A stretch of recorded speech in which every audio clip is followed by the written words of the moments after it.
Nyakorom Gajwang dakika na paga uchiel tok sa achiel mar okinyi machiegni twak e chenro mar okinyi. Okinyi makawuono ken chieng' tich ariyo wamulo chal mar piny Kenya kotenre kod kaka piny Kenya osebedo ka rengo kotenre kod weche mopogore opogore. Ote iorono e lai mago magote machok karede ka uchiel nono. Mbui mago mag Uganda bende yudo chenro makama achiel kachiel. Wantiere mbui mar Facebook, wantiere X Citizen Digital kanyakla kod mbui mano mar YouTube. Ang'eni iseng'eyo kit welo mantiere go Nyakorom Gajwang kaluwore koda posters mopogore opogore ma bende nwakeyo e mbui magwa. Okinyi makawuono Nyakorom Gajwang ayudo thuolo makende mar bedo kod Chal Owino. Chal Owino ken wendo kuom Nyakorom Gajwang. En jaul wache lobila. Chal Owino bende en jasiasa. Chal sarwaki ni machiegni nyalo mana kawo thuolo mar moso ni Koramoge. Amoso uno yaure uru. Mano Chal Owino Nyakorom Gajwang kopogore gi Owino bende antiere ka gi jaod bura mano Masuna West County mano ma Migori mano Peter Masara. Masara in be nyalo kawo thuolo mar moso ni Koramoge. Erokamano. Amoso ni Koramoge Gajwang ni oyaure uru te kamoro amora ma untiere. Mana kamano mano welo mantiere go district marwa e county mano ma Nairobi. County ma Kisumu antiere gi Elly Opondo ma bende en director mano mar Champions of Peace Kenya. Opondo hamosi ni misawa Kisumu chonade. Kisumu chio maber, moso nya joka nyanam no yaure uru. Erokamano ahinya Nyakorom Gajwang magi welo ma bende wantiere godo to bende wantiere koda thor weche mopogore opogore. Okinyi makawuono e gazet ma bende nwasekelo Nyakorom Gajwang kisamo The Standard kanyakla kod Daily Nation. Thor wach momi pek en kaluwore kod gweyo tao ma bende Faith Odhiambo ker mar LSK nogweyo tao kowuok e put ma bende nochuogi mano mar nono kaka inyalo chul jogoeko ma bende noyudo hinyruok gi masira e kinde ng'anyo e pachoka chakre higa mar 2017. Wanyana sigana makama kasto wadonje twak. Bang' ne mak bura ne jatend piny kuom chuoga put mar jolony madhi rango chudo mag jok mane oyudo hinyruok e kinde ng'anyo. Ogai mar riwruoge okinde LSK Faith Odhiambo gweyo tao e kaka jalup mar jakom apudno. E barupe Odhiambo koni achiel kachiel ochwalo barupe ne jatend jotije sirikal kotelo ni otimo mano mar rito chia kod bidhruok mar riwruok mar okinde ma pachoka LSK. Odhiambo bende olero ni kaluwore ni bura mar wach apudno pod kuomi omokero tedo makero goya e kendo ng'eto mare biro chien. Thuolo mane ochiw ne apudno bende en dweche adek. Faith wacho ni nyaka sani odong' mana dwe achiel kende. Bende onge gima gisetimo, omiyo yango ni onge tiende bedo jalup jakom mar apudno ma onge gima gitimo. Odhiambo dhi nyime kendo lero ni gi ndalo 30 modong' ge gima apudno nyalo loso manyalo chiwo ratiro ne jo Kenya e kendo biro chuno mondo med apudno thuolo koponi doho ogolo ng'eto ni ne ochuoge kotenre kod chik. E baruano bende yango ni jok mane oyudo hinyruok osebedo ka chopo kuome kod ywak ka chunygi ohol ni karang'o ma apudno biro bedo mondo migi itgi mondo giwach gik manie chunygi. Maromo ji 120 ne onegi kinde ng'anyo e kendo dhano bura bende ne oyudo hinyruok kod adhonde mopogore opogore. Odhiambo jiwo LSK mondo ket maino e buche madhi nyime e doho mar chiwo ratiro ne jopiny manyocha ratichgi ne orochi kod obila. Otiyo koko ne jo Kenya ni en pok ne ondhogo ng'ata kendo nochamo mwa mar fwaro ratiro ne jo Kenya. Walter Nyambaga, Ramogi TV. Nyakorom Gajwang bed gi ng'eyo ni aput makamano nanego bed ni chwalo tijigi e kind thuolo mano mar ndalo 120 mano kind thuolo mar dweche 4 kama nyaka sani kaluwore koda wach ma bende osebede doho ma bende nodonjo ne apud makamano. Koro ndalo dong' mana matin emomiyo Odhiambo koro nacho ni nyaka koro nogwe tao barua makende ma bende nondiko ne jatend jotije piny owacho mano Felix Kusgei. Owino in machakodi kaluwore kod gweyo tao mano mar Faith Odhiambo nikech mana irwaki apudno kaka jalup jakom mar aput makamano. Nanitere seyo ni gibedo compromised kaka duol mar LSK. Akeni pachi kotenre kod mano doberang. Mokwongo nyaka wapenjre ni to ng'ano mane complain ni gibedo compromised. En victims kose gin josiasa. Ing'eni wasebedo gi siasa mang'eny e ndalo mang'eny e weche mopogore opogore. Kaka sani wan gi Masara gini ni e broad-based government gi sirkal. To nitie joma be ni oko ma sirkal madwaro mondo gikaw sirkal e higa 2027 and joma otegna ahinya e wachno achiel kuomgi en jalup ker mane Masara gini oriembo Mano Gachagua. Gachagua, and as to gi speak ng'at mane Attorney General mane President omayo tije mar Minister mar Public Service. Ting'e ni ndalo duto wapenjore ni to kiwinjo ka ng'ato wacho ni sirkand ni rach to nogole e sirkal gi thuon. Ang'o momiyo gima rach igolie gi thuon ma chop kama koro iwacho ni ka bang'e osegoli gi thuon. Mitemo kabisa midhi e doho mondo kik goli. Attorney General manodhi bende nogolagola gi thuon. Nowacho no konyal gwe tao. So ing'e ni ka sirkal rach ni tigwe tao. Tidhi kama idhiye. So group no osebet ka gimoro amora ma sirkal timo gidwaro ni mondo onen marach. Kapok notim wach mar bedo gi team mang'iyo joma nyalo bedo ni notho ndalo ng'anyo, tinenwang'o ka gite giwacho ni jogo mondo ochul, jogo mondo ochul. To jo Kenya mang'eny be penjore ni wachako chulo higa mane. Ji mang'eny morito komiti no kabisa mondo penji gin to ji osetho Kenya ka mang'eny. Ji osetho chakre higa 69. To kata kok kamano nwa joma Mau be naneno kodhi e court UK, but chakre higa 69 wasebedo gi riot ma obila osenege ji. Koro jo Kenya mang'eny mancha rito ni to wadwa ng'eyo ni to chok michulogi ichako chulgi higa mane. Ichako chulgi 1969 kosi chulo jo 2025 and ichuli nang'o, because mage gik manyaka ji ng'i ni to dibed ni joma notho te gin joma nonegi e gima sirkal wacho ni unlawful deaths. Kosebedi ni ng'anyo kanyo nitie joma nonegi ma bedo justified gi sheria ni nonegi. Niwach mokwongo ka ng'ato tho e yo miwacho ni iparo ni ng'ato nege or ng'ato commit offense to onge ng'amo maki nonege. To bed ni tero wach no i doho itimo gimiluongo ni public inquest. Koro public inquest no witnesses chiwo evidence to doho wacho ni ng'ani nonege yo mok kare. Koro okinyal ng'eyo ni to because gigo ne dhi kelo weche mang'eny. This committee ma Faith owuoke ni ok enena gimoro mane ji dhi adhiya to asti ibro chuli. Nitie weche mang'eny ma nyaka ne ji penjre. Nonegi kure, nonegi kidhi kwalo supermarket, idhi break supermarket ijakuo, you are a robber. Ne jomoko timo demonstration ndio e street, lakini nidhi muko supermarket mar ng'ati kwalo to negi kuro. To koro negi ng'ina de ni ng'ato jakuo. Kumane ma wacho ni gimiluongo ni inquest. Okinya decide ni ng'ato nonega unlawfully to ng'amo mak bende onge, nyaka tim gimiluongo ni inquiry into the cause of death. Omiyo kata mana gine mano odhiambo gini bete ni task force ni ok nen gimoro ma teknika no wach ni tho ni tibro chuli. No, nitie gik mang'eny ming'iyo. To as bende ing'iyo ni ichako chul ji from which year.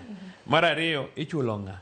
Okinya beda roba modhi muko supermarket. Yes, ji demonstrate. Inti dhi muko supermarket, idhi kwelo, idhi wang'o mtok ng'ato e apaya. Mano ok en riot, onegi kuro. So nitie weche mang'eny ma must be looked into. Nikech nane beni gichako chulo chakre jogo gik mabende yudo masire kwenye chakre Faith to koro safa mana gik ma joluo te safa. Ni ka kijaluo to ka in a certain position to jo Kenya moko feel ni in privileged to be there. Kata Masara ni gichiegni wacho ni kiko represent Josuna ogol ng'at moro Kirinyaga odhi o represent Josuna. Aparo ni mano nyalo bedo maber kabisa. Aparo ni mano en kaluma mana kata giseyo. Kata kamano odhiambo to wacho ni en kaluwore koda wach ma bende pod omuke doho nikech nane bende gitiyo kek ni thuolo mar ndalo 120. Lakini reason mochiwo no en complex because wawach ni ka koro wach no ogole doho kiny. Obro duogo bedo jalup Jacob. Mane penjo maduong'. Lakini Masara ni nene machal nade. Mokwongo wacho ni en a blow to victims mag police brutality nikech Faith odhiambo wang'eyo ni en miyo ma strong mane nyalo chung' gi oganda mose di kata mose ma haki gi e Kenya ka.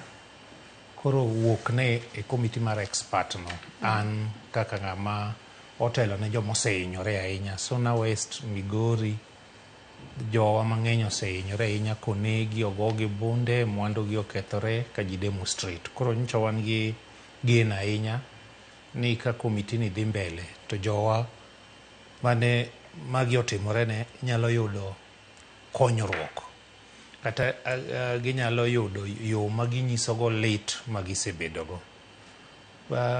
Kiwinjo kaka Faith wuoyo, ng'iyo institution motelo negi, en institution ma en alternative voice mar the people. Koro samoro ka gik moko ok dhi piyo kaka en koro court dhi odong' gi ndalo 30, samoro no nyalo tame gimonyalo timo ka en vice chair. To ka koro weyo to nitie gik monyalo loso ka en the other side. But all in all, wan wageno ni gikone to victims gi bro yudo support madwarore. Kenya ka democracy wa, despite the fact ni wan a democratic country, but I think ni wan gi democratic space maduong'. Nikech nitie koro kaka ng'ama tamore mondo committee of experts sama ne 207 victims to nobedo compensated monyiewne gi lope, ochul gi pesa, mano to nok rach. Ka koro chopo sani jo demonstration to koro ji dhi e court. Mana kaka Chal owacho ni wan kaka oganda mar Luo. Jomoko para ni noluongwa Kenya ka. Ok ging'eyo ni wan be wan gi haki mar yudo gik ma ji onego yudi. Koro kata mana sani king'iyo maber, ing'e ni jok mane mwandugi okethi 207 ma jodhudi mamoko, ing'e ni gin to nochulgi te. To jowa to moko pod nyocha kotero nying gi e Senate, pod gilao bang' dwaro.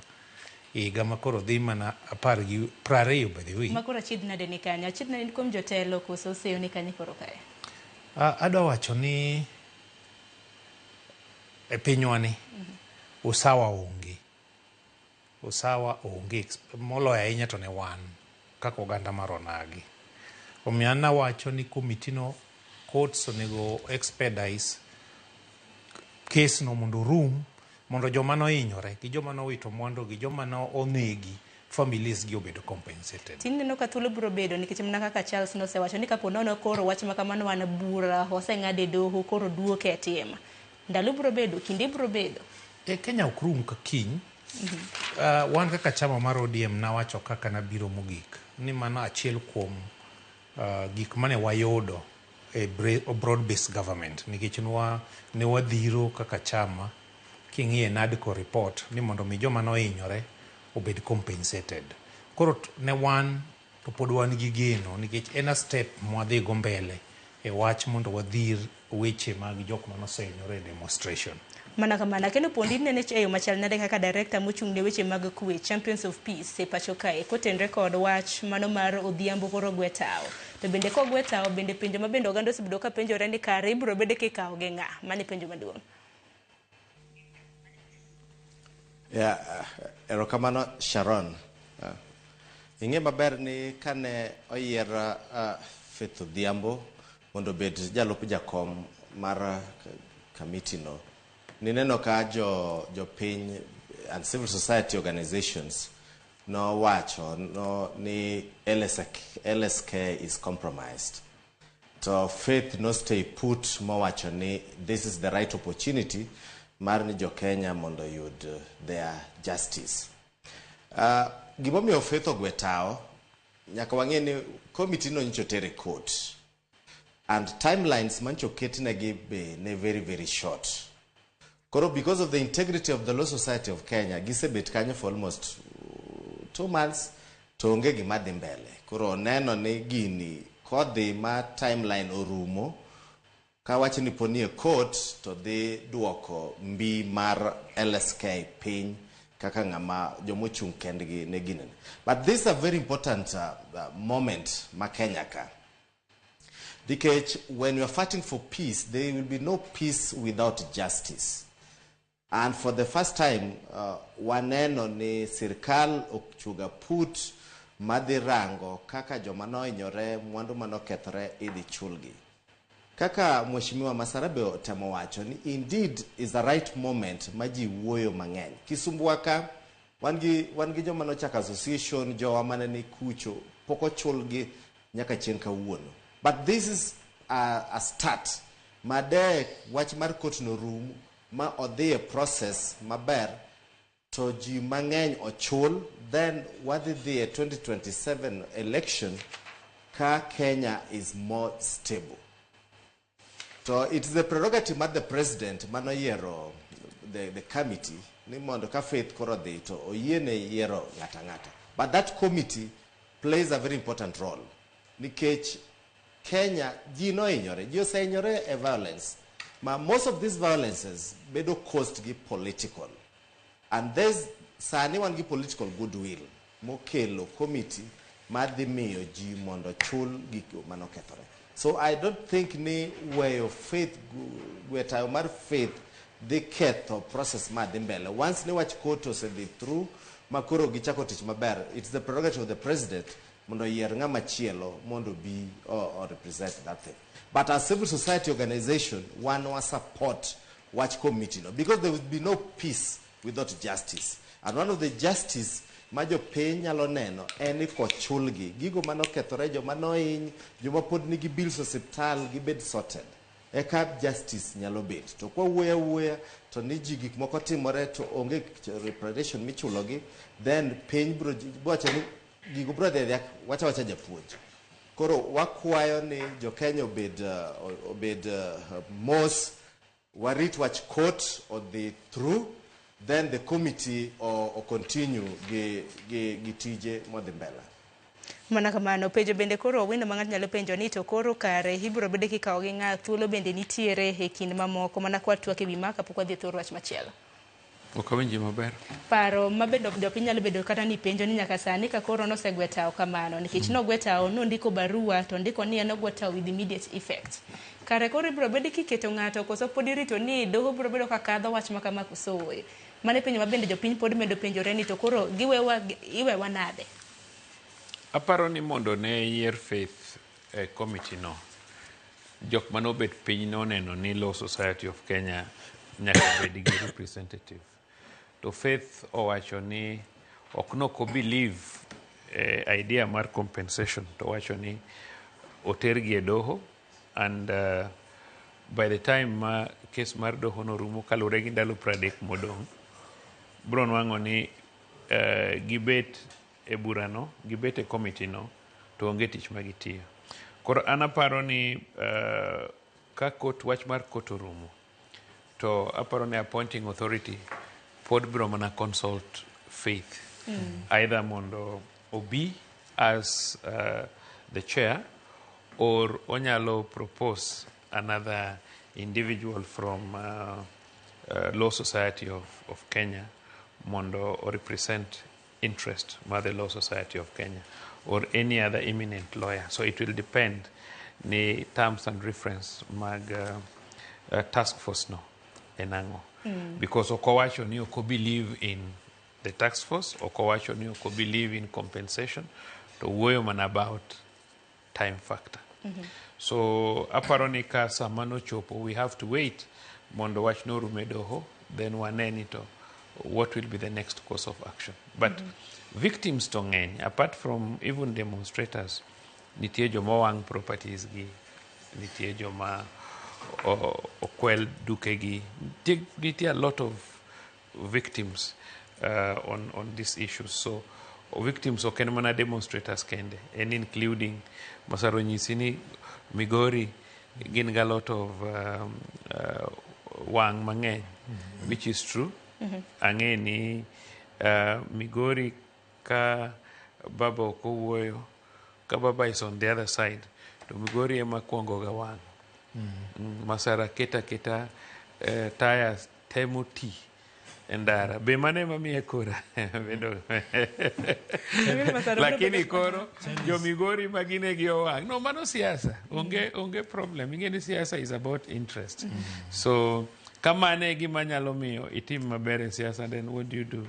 Mane gimitimo. But nitie jo Migori mang'eny ma also suffered in terms of losses kantie demonstrations. Wi mana ng'eni Masara biro bedo kiduoko to be nitiere kramna wach moro ma in gi Charles bende nowacho ni jaluoko mi gimoro to koro nyaka koko bede. Nyaka mar Faith ni bende nomiye to koro koko nobede mang'eny. Joma wacho ni Faith ok onego ti gi sirikal mondo joluo obed compensated gi. To gin to jogi sani ng'ane jo ma Central Province. Adi ma pod nie sirikal. Ka sirikal ni rach adiri. Pod gin gi PSS, gin ema gin gi PSS mang'eny. Kata ministers. E Kenya ka, kaka wawuoyo sani. Jo Central ema nigi principal secretaries mang'eny, gi ministers mang'eny, kata directors mang'eny. Kopo ni sirikal ni rach, dak giwuogie mondo giwe sirikal marach. En mani wane ma kwa donjo to rach. To wan bodo wacho ni wang'ni sani wadhi bede sirikal nyaka 2027. To kendo 2027 moving forward, either wafomo sirikal or sirikal mantiere no wadhi bede. Nikech ok nonyuolwa mondo wane mwabede opposition. Wasebedo opposition from 60s. Sani wambe wadwaro development. Machielo en ni the appointing authority pod nigi thuolo mar yiero ng'ama chielo. Then Faith bende pod nigi thuolo mar konyo that committee ma yiero ji miyo gi ng'ama chielo mondo mi gini odhi mbele. An gadiera ni bang' ka kot oserumo tibro med ndalo kech thuolo pod nitiere. Pod wan gi almost 1.5 years to go. Koro miyo ang'eyo ni gibro chako chiwo to en yukwayo nane jo Kenya te. Ni kapok ichamo pilipili mar joma nohinyore, an constituency na jo mosetho mang'eyo madhi maiko makonyo gin over 40. Ma nyithindgi obedo nyithi kiye, mondgi obedo mond liete. It is very sad kapo ni dwa chul ji aina gi to ni ng'ato ringo dhi e court to en to jodala gi kano mato no chul. Awuoro mana gimomiyo case court ni ne nyaka ter mana Keregoya to mane gir national. Ang'o mane mone kele Nairobi ka. Omiyo ana sense something ni joma nyocha wuok e sirikal kochun gi wuok gi thuon kara sirikal berdegi ema temo mondo oked kodwa kaka oganda. Koro oganda wabe nyaka tang'. Ka ging'iyo kaka piny dhi. Kik ng'ato tugre nwa sani ni kia broad based government rach. Onyiswa maber mondo wadhiye. Kidwa chul jogewa mohinyore to joma go kokogi ema chungo. Ka wan imiyowa gik moko joma go kokogi ok dwarwa. Koro ere kaka wanyalo riwore kodgi tang'o ma gidhi timono ma nyaka nene ma kata kanyo wariwore kodgi chakre 2017 kadhi mbele. Ang'o gik matin manyowa yudo. To telo thuolo bende gin go mar miyo Raila Odinga presidency. To nok gimiyo. Koro sama koro gionge power to gidhi miyo ka gigolo kanyo. Ing'eyo gima ok ji ong'eyo ni sirkal e wuon mwandu te mane pinyni wuok e sirkal. Budget mar sirkal igoli osuru ma jopiny chulo. To chulo osuru ok en mana dhi tichulo ni ne ng'ato miyi tenda kamoro tidhi chulo osuru. Kata ing'iewo mana matchbox kiberiti, kata ing'iewo mana gimoro amora, kata ing'iewo mana sukari, nitie osuru michulo e sukari no. Omiyo ja Kenya moro amora o deserve. To wetewa magotgi gisebet e sirkal higni mang'eny, gin mane gikwongo bede e sirkal. Sama gibede e sirkal tinwang'o ka kata mana kik biro Nairobi ka onge puoth ng'ato. Puothe ma sani ji nyiewo gi ng'ama no kweregi no ok ong'iewo. Ne gibedo allotted gi government. Now kawuono because ne puothe gi ng'eny gi no bedo allotted kuom gi, ibo nwang'o ka gin gi collateral kata ka gidwa timo business to gin gi collateral. And value mar land luwore gi proximity mar town. Gichiegni gi the city and value mar land margi ni malo. Tinwang'o ka for a very long time, up to actually late 90s, ji ne wacho ni jaluo man gi sofa, ni gin gi sofa nyaka Kibera, jaluo man gi mtoka maber, jaluo man gi gima kama. To tinende kata mana wetewa ma jorabuon gi gine ma gigero ute madongo mogik, gine ma giriembo mtokni madongo mogik, gine ma gibede sofa madongo mogik. So inwang'o ka everybody picks cue from jaluo. And because ne Nyasaye okonyo wani jowa nobedo gi rieko mang'eny, king'iyo kata ka ji wacho ni daktache mokwongo joluo gi baloya, engineers mokwongo, good advocates, ne gin joluo. Kata kidhi e judiciary kanyo pok judiciary obedo gi msara mang'eny. Judges ne gin mana joluo gi jobaloya. Jorabuon ok nyal dhi e judiciary niwach ni chulo ji pesa matin. Omiyo wan dwaher mondo jowa omed bede sirkal. And Masara yie kodi kabisa kiwacho niya, ni sirkal mabiro ni either form sirkal or ubedo part of that government, but part of sirkal. Yes. The only mistake ma Masara gini ni godo eni Masara gini ok ong'eyo ni ng'ama iluongo ni civil servant serve ga government of the day. Wan gi problem moro ka Masara dwa ni ng'iya ni un kaka josiasa mag luo, civil servants mau mane sirkal sana sana usiemo wang'i kabisa ni mae ne ng'ato Uhuru, ma ne ng'at ng'ane. A civil servant ok en ng'at ng'ato. A civil servant serve government of the day. Inwang'o ni kata ka ji obet kamoro kidwa kata chiw tich moro maduong', to jowa gi nigi tendency moro mar ni gin gidwa bedo popular. And fine, part of it bende nigi some sense. Like kanyocho omiu ministers abich who distribute for the whole country. Udong ariyo go be wawinjo ni ok ne un comfortable kawo the best. Iwinjo? Nwach jowa dwaro democracy. Inyalo paro jogot ka komigi abich to giluomo te ng'ama gipogo ni. So wawacho ni ok inyal Masara ok wanya yudo president kwa onge mwandu. Omiyo wadwaro ni mondo utem matek kaka josiasa marwa mondo upush community mondo wamed tiyo ne sirkal, wamed tiyo ge sirkal. Ok en weakness. Yes, jowa ose fight for democracy. We fight for multi-party democracy. We fight for constitution. Sani koro en sau mar not fighting anymore. En sau mar loso mwandu ne nyithiwa gi nyikwawa mwabro bede 100 years, 150 years to come.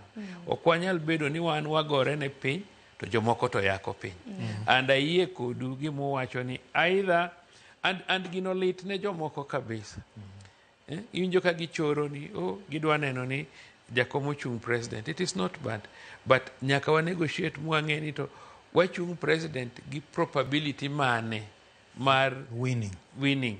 Iwinjo kwa realize ni ok wanyal win on our own, to nyaka wabedi gi jomoko. Ne kane wadhi after elections to sirkal no the one some of us ng'ato kaka an Masara gini no riamba e siasa magikona na doge sirkal.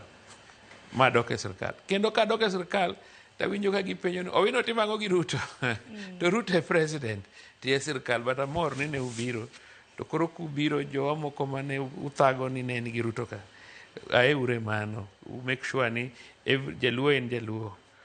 Whether walo ne nigi Ruto before you people, Kianga, bring them together.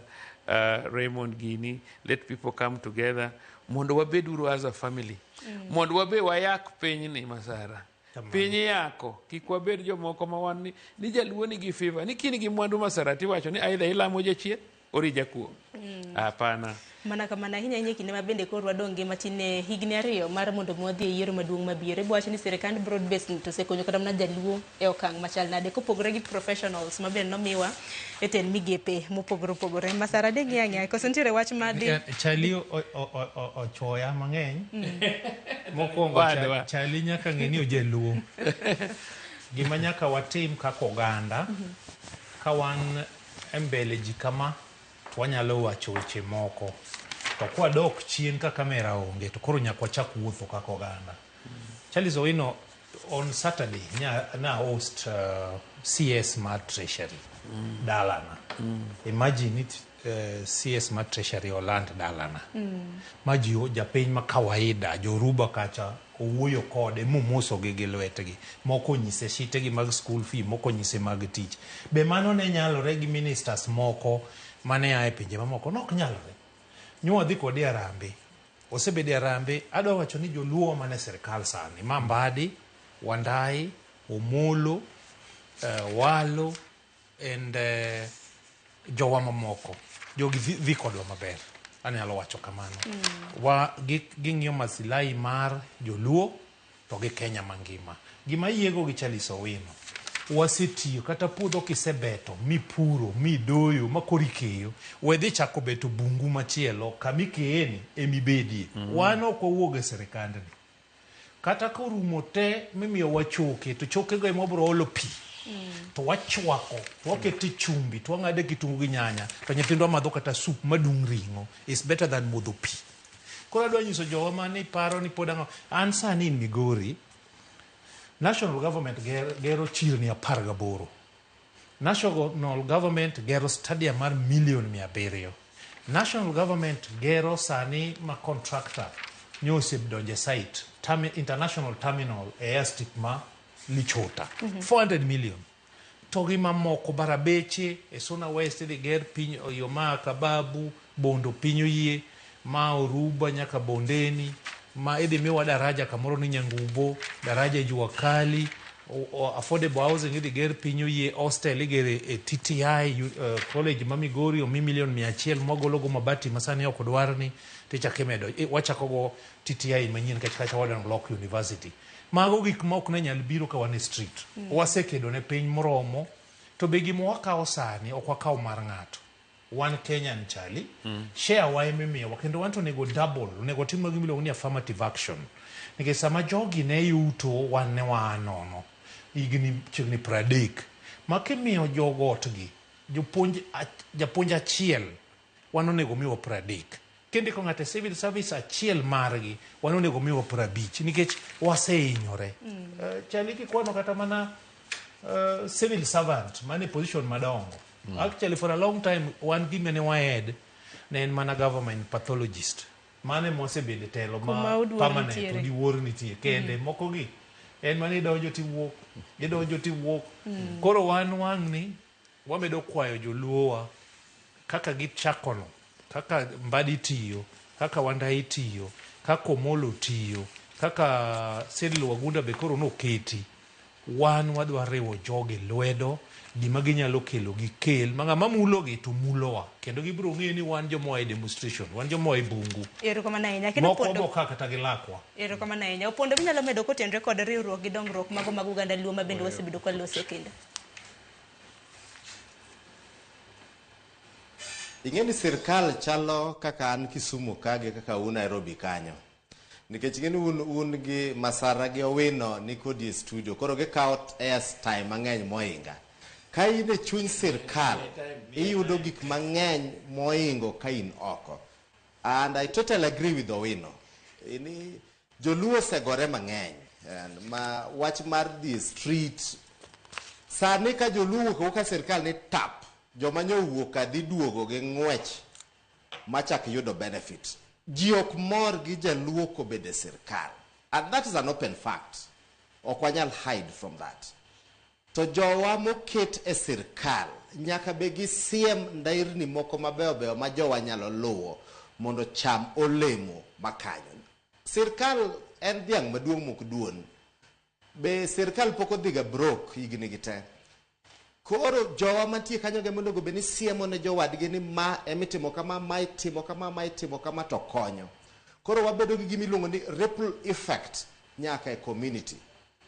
Bang' election manyokadho ni, ndachwa moro nyigero ka mar Mamboleo route. Contractor notingo gik moko from roundabout ma Kisumu Boys kidhi Mamboleo. Contractor not there. Magino no stop. Raila riwre gi Ruto ni tap, contractor duogo mandara chigni rumo. Gik moko be timore gik ma Masara kwanogo. So I think ni gima important ne jowa moyier manie sirkal. Wan gi ji mang'eny. Sama koro nyi launch nyota e different counties, nyine na kaka koro jowa oduogo. Ang'o miyo ni oro jowa mondo idog dalau? Why was the president sending each and every person go back to your county? No temo nyiso jopiny ni county ka county an akaw ng'ato ka ng'ato. To ng'amo yierno e wang president e kumo aeno. Kantiere issues moko ma inyo jopiny gine monego beni ginyiso president ni magi.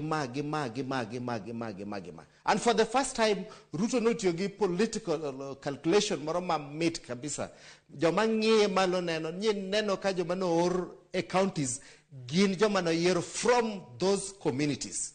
Ang'o mano signal mane motemo oro nationally ni oyiero ji te mok bi wacho ni kuonde moko odong. Now the big question. Sama koro wa share the cake.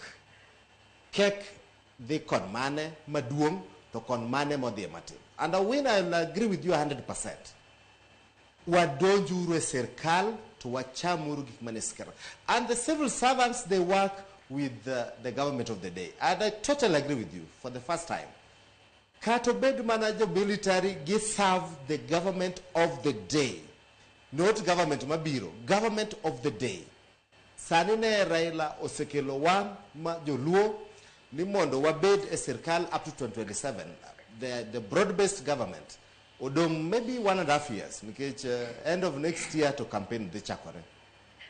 Promises. Jo Kisumu said the State House. Jo Siaya said the State House. Jo Masara said the State House. Jo Homa Bay said the State House. Jo Nairobi be jo wanitio ni State House pile. Roadmap manegemiyo the president onego beni wase chako ng'iyo. Nino wacho ma 2, 3, 4, 5, 6. Wachako tick box. No wacho ma, no wacho ma, mo wacho ma, no wacho ma. Kech gigi no wacho nyaka 2027.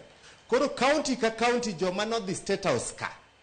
Ne gikeno ne girwakre maber ka gichiwo the roadmap. County ka county. Kaka Kisumu ka wadgi Mary no chiwo 10 points agenda.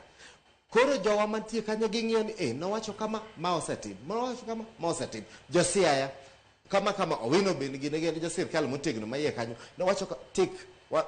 Homa Bay the same. Migori the same. Mane ka jo piny dhi yudo ndadhu mar bet e sirkal.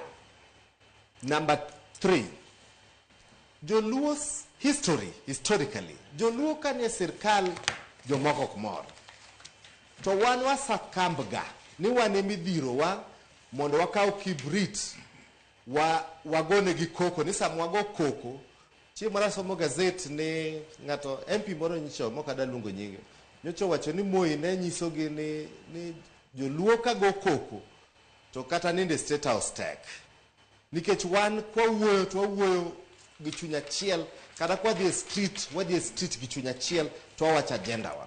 To jomoko karo sitiyoga kodwa ni kose agenda wa oserumo to wan mekwa kore weyo gin koro gichiemo. And this is the right moment ma sama koro agwambo nosekelo jowa iye kanyo mondo gi benefit. To jowa be koro wacho kisungu mang'eny. Kaka Ramogi okelo Ramogi wacho dholuo ka. Jowa bende koa ji odhi offices gi yawo dhot gi mosa kata gi dholuo ni bare jakure Kisumu chiwo nade seme dhi nade. Ok ni kwa di offices gi to kisungu mang'eny to kidhi offices jo got gi kidhi offices jo milima to giwacho mana dhogi. Wan bende wabede gi wa change of mind ni wan kore sirkal. And sirkal yako ok ni yako through corruption. I'm not the proponent for corruption.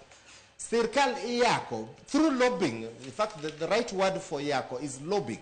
You lobby for your people. Kore jowa mano se yer. Wan gi joma tek kabisa. Wan gi Raymond Omolo. Adachiwo example. Ojode kane ntiere Minister for Internal Security. No mako siep gi Saitoti. Joge mantie kucho kane ka police. In fact, ngane you can attest. Owino you can attest. No terji mang'eny mondiki. And those are the opportunities. Midwa team. Sani president no wacho ni sa midwa ndik police ji 100 athletes 100 midwa tere police ere kaka jowa mane sports mane ang'o gibedo part and parcel of ji 100 ma president wacho ni they made direct entry to the forces mondo kodgi. Ero kama na inya hakane moko kuom ote ma bende ntiere bende wach kotendre kod kepo mag obila bende wang'eni ntiere doho nyaka gisani wadhi bedo kwa lose tokma hakane moko kuom ote ma bende usebedo kuoran no kama moko kuom bende ntiere kod penjo. Honorable Masara pare ma penjo mari Sharon Mosna mbunge mara Mheshimiwa Peter Masara to penj nago ni jo China mayako goldi tieko Migori mining zone be bunge ochiwo thuolo no imedo kanyo kiwacho ni to wan jopiny waseyudo ang'o in terms of development ma onge kata gimoro achiel ma giseto ne jopiny. To be nitiere kaka community monitoring team mang'iyo, be nitiere community monitoring team mang'iyo our benefits. Jatelo biro bedo kaduki kanyo. Wilson, iwacho ni onge gima biro loko aputno. Weyo tich mar Faith ok nalok gimana ok nolok ji manyalo kawo kare. Wacho ni ji manyalo kawo kare thoth kabisa. Sharon Faith ogwetao kaluwore kod pressure ma jo LSK omiye. Ok en pache owuona. Clinton iwacho ni Faith otimo gima ber kaluwore gi cheo ma entiere godo. Aparo ni jatelo idwoka na kotenre kod seyo mano mar gold mine e gwenge mago mag Bigori. Adwa wacho ni ne ja piny no, ja Suna West no, wadwa wacho ni jo China so far no yudo licenses mondo mi gitigo. To nitie bill manyocha waketo mapod dhi mbele madwaro ni ka investor obiro kama chalo kaka koro Migori nyati keto gi Suna West kama gitime mining, to nitie benefits manyaka the local yudi. Environmental conservation nyaka giket makare, to kendo gimiluongo ni social corporate responsibility be nyaka gitim. Nyaka gikaw the locals, kendo gimoro amora ma gitimo onego luwre gi sheria.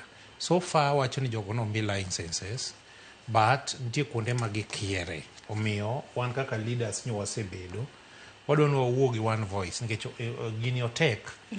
Man nitiere investor mobiro to kendo gi interest mar jopiny. Koro wadwa ni strike a balance mondo wakony jowa. Makore iseyango ni jo China nitiere mining site ma there. Okay. Gintiere Migori kendo ging'eny. To kanyalo mos actually kama ging'eny en Kara to gi Nyatike. Ne wasebedo gi Mheshimiwa Tom Odege mondo mi wane ni tere kaka jowa konyore. Koro wakwayo jowa gi ni gimbinde kech ok wanyadhi kuonde go te. Ywak magin go onego gikelnwa to ambo obo dhi irgi mondo wane way forward kaka wanyalo konyore gi jogi. Ero kama naine hadara nwa ka yo matinya for mgezo. Nitiere gimoro manowacho, the same person no wacho ni to dongruok magi. Hapa na kwano gik madhi timore ni stadium igero sani Migori. Yo ma Masara nyaka Mioro ilando dwe mowantiere ni yo ma Masara kendo nyaka Sori bende ilando. Contractor nyosedoke, ento contractor sedoke ground kendo chako tich gi yo agolo mokocha kendo biro maber. Magar benefits mawango. Yo ma in Suna East nitiere lam madhi mbele in Kuria East, in Kuria West, Rongo, yo moro manyocha wuok kamoro miluongo ni Siala kochiko Rangwe kocha contractor sedoke ground. Koro mago benefits motimore nade mawayudo. Miyo jowa ong'e ni wakedo negi. Kendo adwa wacho ni so far President William Ruto setimo maber. Osemiyo opportunity mar interact kode kendo biro kodwa kata wach university ma Migori ni neno ka iloso mana document mondo mi TTC ma Migori oloko obed Constituency College mar Rongo University. Those are achievement mana okwanya yudo ka wan ok masirikal. No, aparo ni on top of what he's saying, kata wan siya kane wadhi State House, so far gik mane president o promise osechako timo. Kidhi e stadium ma Siaya, aparo ni gise allocate karibu $1,700,000 and jolwenyo osedhi kuro osechako tich. Hospital ma Siaya bende jolwenyo osedhi kuro osechako tich. Paya ma Usenge be gisechako tich. And yore manowach ni bro los moko osebedo advertised to moko be are in the pipeline bedo advertised. And remember ni sani Minister mar Finance Athurwa, so it's not very easy mondo release pesa ne jomoko to Mathurwa to ko release. Chairman mar budget e bunge be en Jathurwa. Omiyo magi gin gik mar very good ma waneno ka the promises bro tiyo as required. Jo buro wacho ka wane liendan mas no sebede coalitions mang'eny nyaka mar Moi, nyaka mar Kibaki, nyaka mar Uhuru to feel ni this one is the best, and aparo ni mano is very true, and we should encourage jowa mondo jomatindo gimed kao kura to gi listen to the elders mondo watch some of these elders ung'eyo kamwa wuokie, kik gi join rumbi mar ji gik maginene social media, gik magiwinjo mondo wari organize ourselves. But Masara wach mar gold.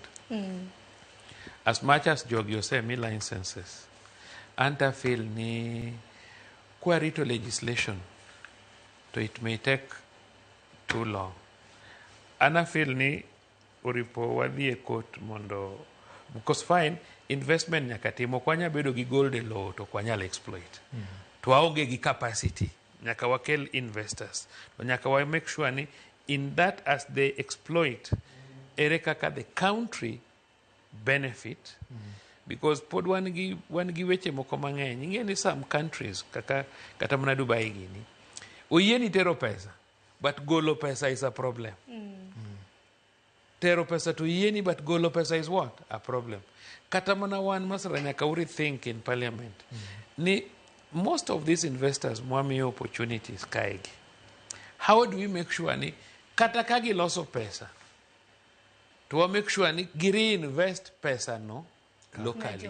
Iwinjo? Because gimoro ni ng'ato biro ka to o exploit our resources to kose loso pesa no to tero thurgi. It should be ni kanya kitere thuru, then it is taxed heavily. Kanya kiter pesa mise loso ka thuru, then you leave for us at least 30%. Apart from taxes mise chulo, ji mise ndiko, environment mise maintain. So aparo ni nyakawari think ni kawarito legislation to wanyalo bedo exploited too much. We need to the even edoho mondo wanwang yo nyaka wa stop gi temporarily, not permanently. Mondo wa agree. Ma either government bro speed up legislation mondo these things will be put in place, or wabro bedo gi local agreements gi investors for the time being. There must be a stopgap measure. Mwanyalo wijirego kodgi ni this is what must be done. The Chinese beyo to bende giricho. Nikichwangini jowa mathoth bendo sibedo kala longi magi kunde kunyamula. Yes, to gila longi magi mostly nwach equipment. Watime gimilungo ni rudimentarily o kwatime professionally gi equipments madwarore. So ananyalo mana wacho ni Masara gini okon jopiny kikurit legislation. One look for alternative means. Okine kata mana one say one gi problem. Because Dominion name you a lot of things. Watimo rice is more favorable karti than what inongoka people ringo, environment better reserved. Okinyal compare rice gidi pido niang Dominion, and Governor Marwa is really concerned and pushing up, and we are looking for ways and means. Ingeniko kunyal negotiate, then you have to look for other means to sort out your problems. So we want a lot of resources. Actually, jimangenyo kungeyo history of this country. Ni samane reru biro from Mombasa, kane reru biro Kisumu. Reru no kubiro Kisumu on watch Central Province, no watch coffee. Magine onge in their mind. Negi the Lake region because the manewaniagi cotton. That time cotton was very important. Emanewaniagi cotton kidhi katamana Guinea, Uganda side. You know, kawan give very good coffee. To katamana sani thurua, Ugenya, Lego, Game. Those are very good potential areas for coffee. And one reason Momi Owanjo Kenya as Juluo is because of the railway. Because up to 1901, ne wanjo Uganda. The border nobody changed 1902. Why need a railway bed under one colony? Omio one got a lot of resources, one got a lot of opportunities. We just need to make sure no one apoyo, and we was agitate enough. Now sani and loss of pesa. Ero kama na inya dakika na beach talk sare nyakoro mgajonga kayo matin kwa duogo to koro adhi loso kutendere kod kepo magobila nandik benika obila alfa par nyakoro mgajonga chendo manek beni na chakre chinti cha beach mar juma mokalo nyaka chinti cha ngwena mar juma ni chendo makamanya kasani bende koro ok dhi nyime kaluore koda bura ma bende jo Kenya moko omako edwa kayo matena.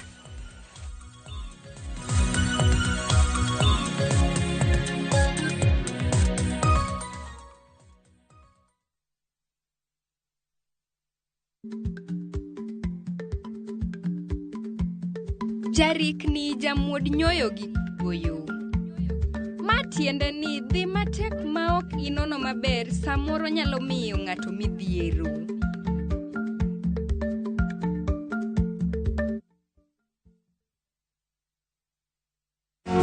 God is able, He is able.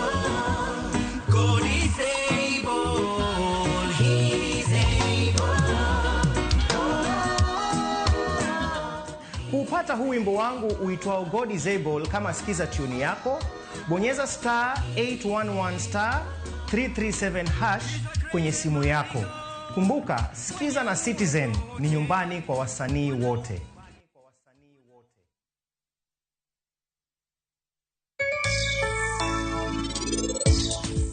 Waya, aneno ka Natasha ndisore ahinya. Wena dhi amose. Dhiyo.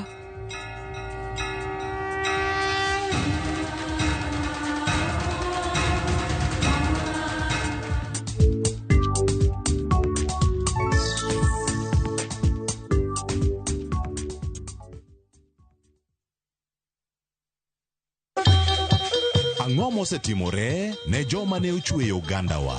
Adhi primary Kangonditi Primary School. Gin kanye sani? Amobilize kalerte ne wago poro to gibiro wasombo kidi to watero kacha jite e secondary kacha. Waromo gi jodgi to wafwenyo sigandgi magimo Opondo. Siasa ka ng'amoi wae maduong' kata e siasa en Daniel Arap Moi. Ng'e ranyisi mabeyo mane giweyo.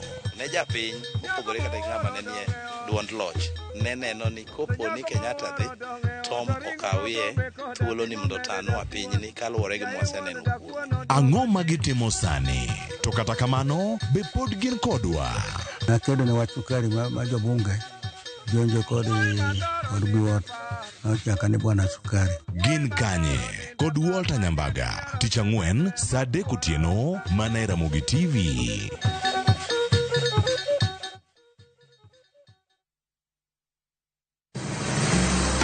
Isepenjori e sigendni mayudore kuonde ma waluongo ni pachowa. Kapuonjani nobiro nikech gwenyruok e kind owete. Riwri kodwa mondo wanon sigendni mabeyo mag kuonde ma wadakie. Nera nitie. Ninyuo kong'o kacha niluongo ni kilap jokowili. Kochakore bombe madongo nyaka e gwenge ma iye. Odusenge en piny joimbo mar oganda iluongo ni wasenge. Ng'e gigo mamiyo oganda ka oganda bedo mopogore. Nueng'o ma wan godo ka en mar kunyo goldi. Urudi, en kama ji duoge ji ok lal. Ng'e weche mane osekalo. Chon chande lweny nitie kor e gweng'. Rwako sigendni mag kuonde ma wadakie. Iwacho ni kibedo piny e kom, kineno ng'ama lwete fuare kama mano ng'iso ni jakano mulo ka pigo osechopo e bwo mesa. Ng'e gwengewa chieng' tich ariyo saa 3 otieno mana e Ramogi TV.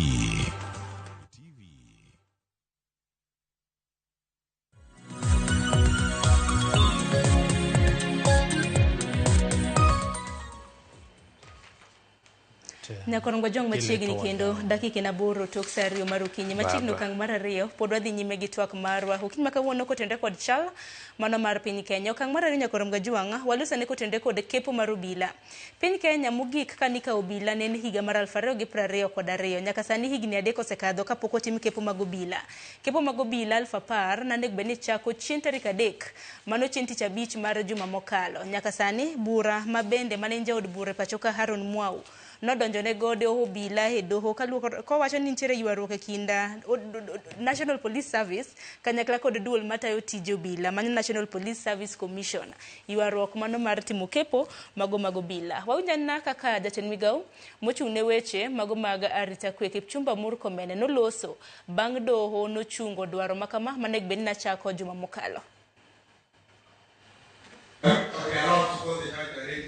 To understand the consequence of a court order stopping recruitment of police that has never happened for the last 4 years, and how it is very critical for the safety of our country to recruit those police officers urgently, not just because of anything else, to secure our borders, because there are many police officers who have retired, some have passed on, and we need to replace and to bring energetic police officers who will be trained on time to even help us support the next election.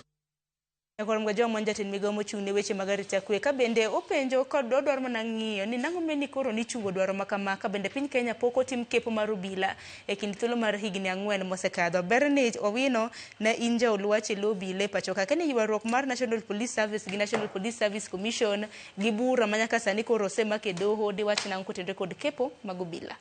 Mokwongo akia ni ng'eyo ni pod an obila. Pok igwe tao. Na temo wuok e obila to jakom gi Ouru gini no insist na dogi. Gimok ang'eyo en gimomiyo Masara pok openjo gimomiyo kani office. Lakini mano story for another day. Tango momiyo nyasa ngol nyalo mana liko no bende wabed gi ng'e. Now that is a watch. Mano weri godo. We wawach gima most important. Wan wache tok ten. Gima timore sani wan go bila 1,120 approximately. And mae notimore because nitie higni moko kanyo mane wandiko bila 10,000 every year. To kaluwore gi ndiko mar obila, orubeni sani koro wachak ng'iyo statistics. Wang'iyo general population mar Kenya. Kwaseng'iyo general population mar Kenya, to wachako ng'iyo ratio. Nwach orubedni un gi numbers kaluwore gi population maru. Because kor bedni watimo recruitment kaka ja America timo recruitment where indiki titie county maru.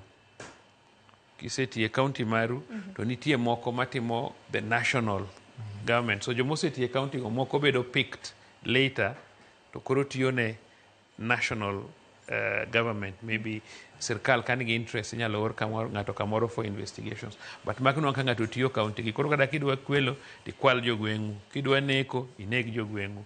But mano is for another day. But the population mwang'iyo ibro penjore ni to king'iyo ratio ni wan gi polisi adi ma jo Rabuon, wan gi polisi adi ma jo Baloya, wan gi polisi adi ma joluo. Echimo kinwango ka ratio no Masara ok balance and maga some of the issues ok ni en fitina and give some of the issues ma inyanongo ka ng'at ma experienced kaka mwa nyalo bedo go nya penjore ni to ratio ni wadwa chiwe nang'o, wadwa ng'eyo ni to idwa ndik jo Rabuon adi, chances adi madhi Kirinyaga, chances adi madhi Siaya, chances adi madhi Kwale. Maybe mago are some of the issues ma bedo raised. But also, Masara, kik wandika ji nwandiko ji 10,000. Nyaka wandik quality. Nyaka wa train quality. Quality en ni bende wan gi capacity mar train ji 10,000 at the same time. Ing'e ni king'iyo jolweny, wan gi Navy, wan gi Army, wan gi Air Force. To services gi, training margi kata ka gi train other ranks, gibedo trained in one school, Eldoret, gite, same training. Asto, king'iyo cadets maggi, joma giluongo ni officers, bede gi train e one school miluongo ni Lanet. Koro kusewuok e training, koro udhi timo specialized. Nwach inongo ka ja Navy timo mana tij pi, ja Air Force timo mana tij yamo, ja Army timo mana tij ground. Ting'e ni wan nokwadwa mondo wabed gi police ariyo. Ne police moro iluongo ni administration to police moro iluongo ni Kenya Police. Police and police. Asa ni bende wan gi challenge because police ma AP ochako tiyo tich miluongo ni general duties. Ne waweyo AP obedo gi formations abich. Ne waketo gi gibedo gi anti-stock theft, gibedo gi gimiluongo ni RDU, gibedo gi border patrol. But ji para ni tij police ena ting'o bunde gi mach gi go sarut. Tij policeman ok en watchman. Policeman iluongo ni officer of the law. Chike tema Masara gini loso, ng'ama enforce chike go en police. Kidhiye gimiluongo ni criminal justice system, ichako gi police detect offense, police mako ng'ato, police ema loso file ni nigi sections. Iwinjo, nitie kama ikete initial report, nitie kama ikete expert report, nitie kama itime ang'o. And gima is properly done. Nitie gimiluongo ni police procedures, kaki run police station, records mag police station, kaki mako ji, kaki treat joma nie police custody. En a proper training, ok en gima ordinary kaka ji paro. Police bende man gi criminal investigations department. Omiyo ng'ama policeman nyaka ng'e sheria.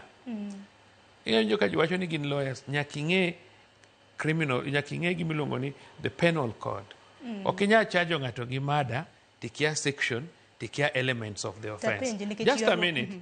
Okinyal charge ng'ato gi gima wacho ni is very important Okay. because Masara is speaking it. En pok obedo police. To en jabura, nitie gik monyalo wacho e bunge. Iwinjo? Koro ibiro nwang'o ni kiny ibiro po ni oyier administration police officer obedo inspector general. To pok noneno gimiluongo ni police case file in his life. Koneno to nena nena kokalo. Pok no handle police case file. Koro dwa bedo jatend obila moting'o jo CID to ting'o joma run police stations. To en owuon kata ka nitie dispute mana mar assault ok onyal luongo director of CID ma en boss ne mokelne ni timna presentation. Ka ng'ano timone presentation ok obi kata understand. Tok ni jo AP ok riek, giriek kendo gisomo. But the question en niya, bendi bedo trained in line. Akiani winje because Masara giri bronjo kawacho ni ni ng'en ka lweny kucha ji rotate ni ka ja navy owuok ni to ja army biro. Yes, gi rotate nwach training is one. Might nwang'o ni jomoko train Kiganjo, opuonj gi sheria, opuonj jomoko train GSU, opuonj paramilitary, jomoko train AP, opuonj paramilitary. Ok ni jogo ok riek. And then nitie also ansani. Anyakita bedo more educated than Masara. But kadhi e bunge sani, to I become his student because he has been there twice.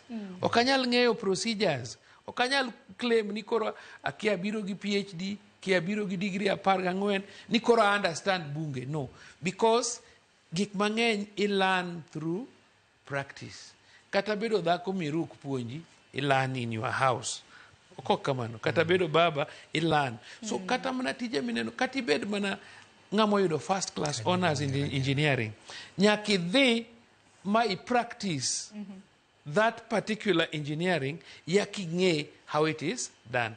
Omiyo wan ga lot of gray areas e weche mag obila. And a very important area to jiuma because obila pok obedo taken as a noble service. Ibo no kata mana in sani kani in nyako mangili kinwango opportunity nyuomo jalweny gi police ibro dhi ka jalweny because it looks a bit more noble than police. Kata nyieni ka ng'ato biro sero nyare, ng'at moro biro mobila, ng'at moro biro ma ibo nwang'o ka en gi preference of a different person. Omiyo obila is a very important institution.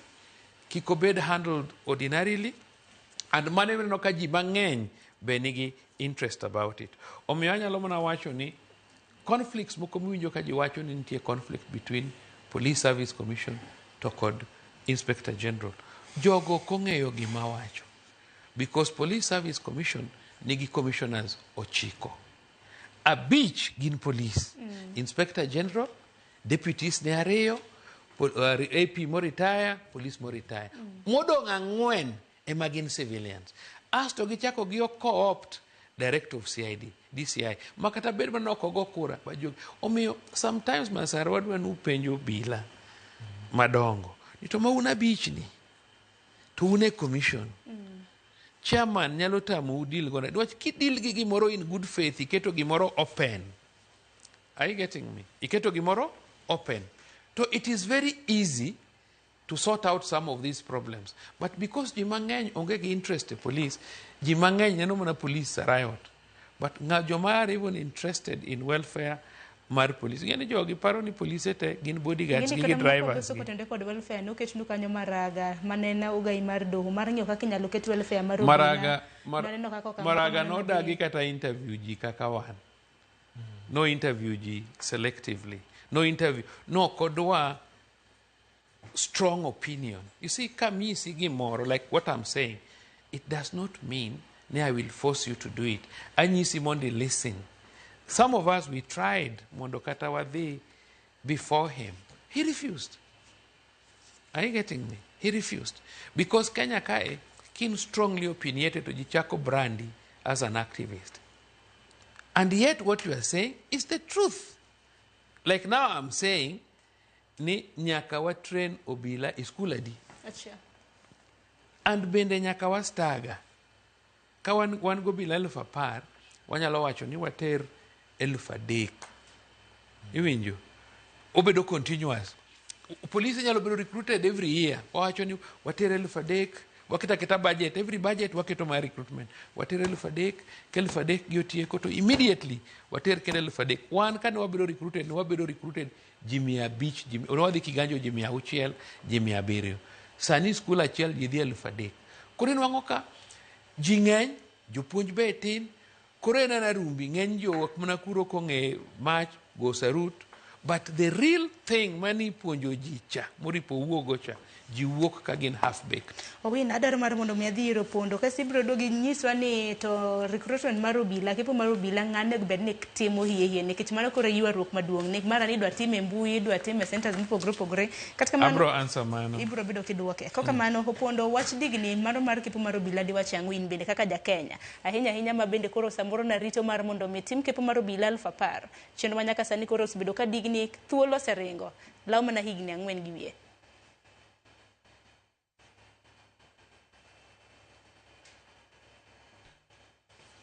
Opon mana kinyalo mana winja digni kotenre kod kepo mag obila di wach nango kaka japiny in bende.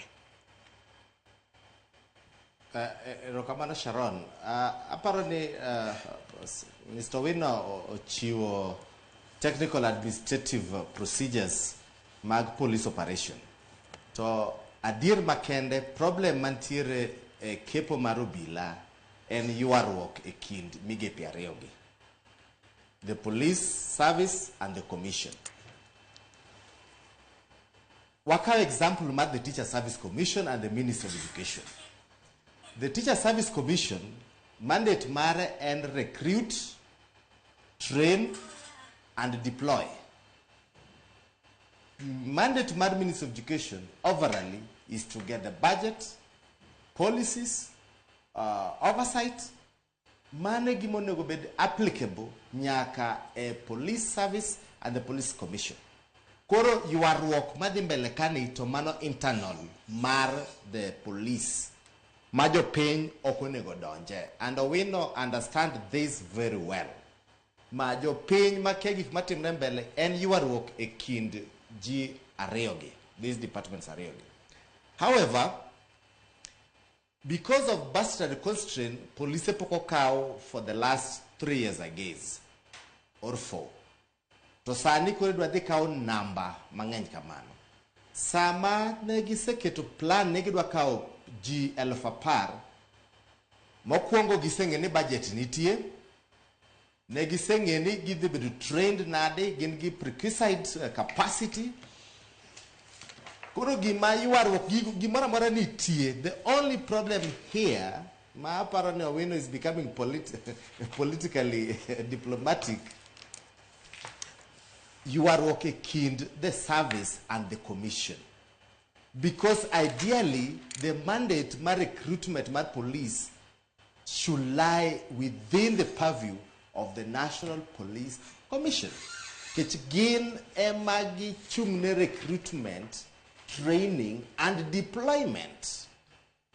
So the National Police Service, on the other hand, bende duaro some functions ma omi the commission. And therefore, you are working no. Makata die court mineno die court ni. Proxies mag jogi be motero gigi court mondo ng'ato ong'e ni mbi mar gini. But overall gima nyaka wang'e ni ng'ama dhi hinyore en japiny. Sama police nitie matin mamoko se retire, moko both nikech natural issues, japiny ema dwaro services mag police. Japiny minwa maseme kucho ok dwa ng'eyo ywaruok e kind police commission and the service nikech ng'ato laro mandate. En odwaro ni kogo simo ka OCS en gi police moromo, en gi mtokni moromo, wan gi ang'o moromo. To ywaruok mamalo kane is internal within the police service ma ewadwaro ni wachni obed expedited mondo police okaw. Remember ni the election 2027 ma wadongi only 3 months to 2025 rumo the 2026. Kako Owino bo wachone, if you can train them sani magi be deployed gi possess the prerequisite experience mondo gidhi a pap by 2027, fair enough. But the bottom line, nintiere ywaruok e kind the mandate mar the service monego beni commission monego beni gitimo gi recruit gi train kendo gi deploy gi the policy holder that is the National Police Service. Koro mano gima warito court ni ka koto ginene to jogo dhi bedo deployment. To kapok on the flip side wawe donje siasa mar jogo wabed akicha ni kolandi ni kao polisi ere kaka jowa bedhi yudo thuolo mar donje system to koko no matindo tinogo kik wadonje wabed akicha. President no se wacho sama no miyo ji medela ni ji 500 omiyo athletes ere kaka wan jo nagi wan gi athletes ma koni wan gi jo sports women and men ere kaka jo wadhi bedo part and parcel of the 500. Nitiere cadets nitiere jo midhi renge pap ere kaka jo wabedo prepared makako chopo time to one ready for the recruitment. Wawe donje siasa mar jo internal issues mag jo the National Police Service and the Commission mano margi magiditiko kendgi ma even the Interior Ministry is allowed to call them ado committee thing so gini ere ngama was step mandate mar nyawadgi and so forth and court automatically court dispense with this issue. There will be ultimate recruitment. But the big question, our people ready for that recruitment? Yes. Ereka kibedo prepared. Be sensitization is a bit. Nikech side show madembele sani eni mar court ni. Koro wenge wangore watch court. But preparation to the ground. Ere nyithindo idwaro ango what are the requirements mondo jo pinyo chakbedo ready maka once no langogo to one ready for the recruitment. Nikech wambe wasa kambaga gi national politics to weche moko matino tino makonyo wa koro gini bro yodo wa off guard. So aparo ni ji my experience kako Owino in a seasoned security officer ma Kenya ka onego beni voices marika ko pogre gi topic mwa discuss ka uono imbi nyiso wa jo piny kitimo kama mai ka kitimo mondo piny ni yako koro ko chopo sami yake to yaka maber ok ni through corruption. Yako we need to understand yako, the meaning of yako in the context. Mwalosene wano kwa watch corruption wawacha ni ki waka ugimoro wa yake kagin 10,000 police officers 147 counties 47 counties divided by 10,000 ko jo Kisumu yudadi jo Siaya yudadi Migori yudadi magi gik monego beni wago and Masara gino onego beni koro beta kicha mako kepi to ng'eyo figano ni Kisumu gin jiadi Siaya gin jiadi Migori gin jiadi magi gik monego beni waketo wang'eyo maka 10,000 ko bet ok ni wan Kisumu Migori Siaya gi Homa Bay out of 10,000 gin mana ji 500 kende telefon chiko 500 odhi kuonde moko koro magi gik monego beni wang'iyo in details kendo wa prepare emomiyo Masara giri gi team mag wajumbe gin gi thuolo mar koro go koko to professional security professionals kaka Owino onego beni koro prepare our people ni bwana kika police gi D- D+ gango idwara ngo heighten makama timo kama mondo kikisa camp Giolevi moko mabikoro donjo mabe wuondo jo piny ni gol 300 timana jo piny lose. To nitie nyithindo mang'eny maringa maber tika oka police. So those are the fundamental issues manyaka wang'e kaka jo piny. One broad base. The figure is 10,000. Jo wadhi yudadi out of 10,000. That's the big question.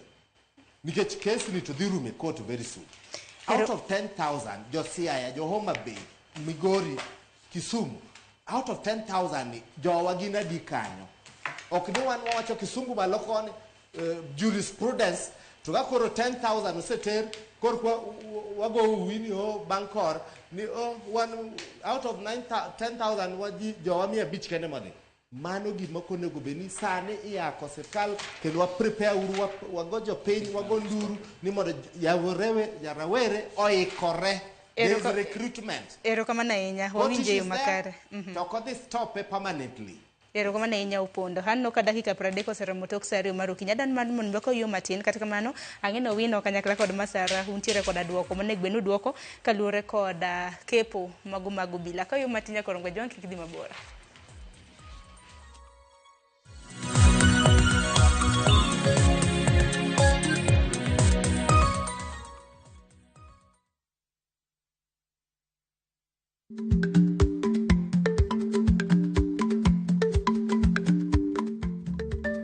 Dhako muol kadonjo, matiende ni bedo ni ng'ato ling' e kinde ma owendo ok ofulo ni omuol. Samoro en kod kido mamoko.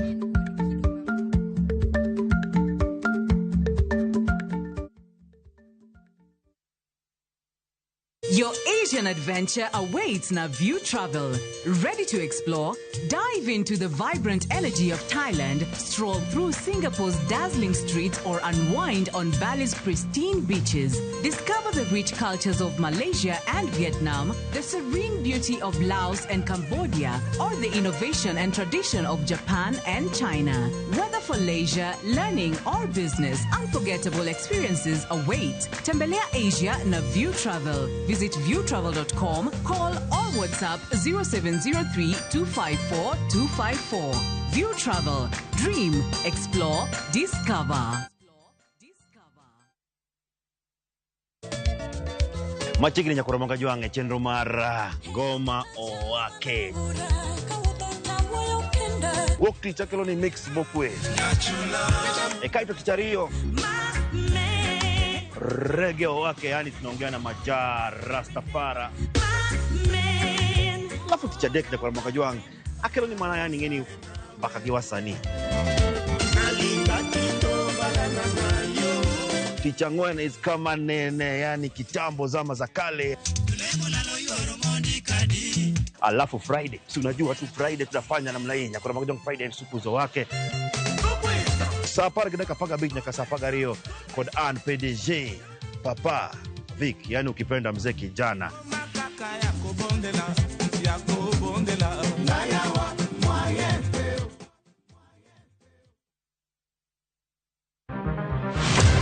Chal mar pinywa en gima ichiko e mbaka ma obedo godo kanyachiel. Ok oripo bed ni warito Trevor nyaka issue obedie. Nikech leadership is not just felt in a crisis. Chakre wach yuto nyaka somo, wach telo nyaka ngima mapile. Jopiny dwaro vijana. Jopiny dwaro ni strategy kaka ng'ani lockdown. Owe ponde toka gwam. Penjo madongo dwaro duoko makare. Wachiwo duol maduong' ahinya. Jotelo, jotim nonro kod jogo matemo kelo lokruok. Kitwa mokwongo namba 1 en ng'iyo kaka warito kendo wakonyo jopiny. Omiyo ka joka dhi marach to nyaka koro wanyisgi. Dwarore ni wang'e, wapenjre penjo kendo wayud duoko.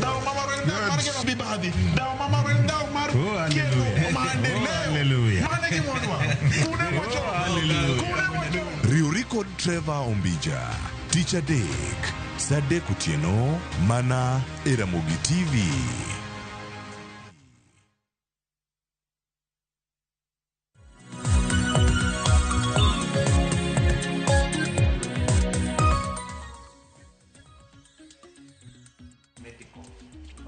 Nekorongo jong meno kang mogik wadong gi matine dakika 25 mar mondo mwatiek twak marwa kapok aketho saa bende mheshimiwa Masara hin bende ngini weche mago motenre kod obila kaka jakanyo mano mar kamiti mano mochung' ne weche mag arita diwach nango bende kotenre kod kepo mag obila. Mokwongo napane dhi congratulate ane manyase kelo bill makoro nosekalo madwa miyo polise e Kenya mangima giyud kuonde moko ma kopo ni gin gi stress, gin gi shite moko mopogore opogore to ginyalo yudo support psychological and wellness centers.